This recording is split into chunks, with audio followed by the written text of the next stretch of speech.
olen Paula ja töötan Finnairis ja õpin hetkel Tartu Mainori kõrgkoolis teisel kursusel personalijuhtimist. Uut õppekeskkonda ajendas mind otsima minu eelmine töökoht.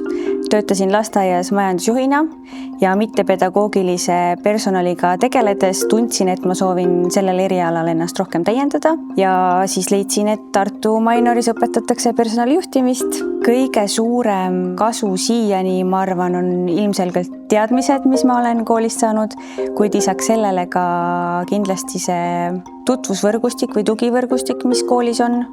Et Mainoris on väga palju väga ägedaid õppejõude ja tudengid, kes hoiavad kokku ja teineteist motiveerivad.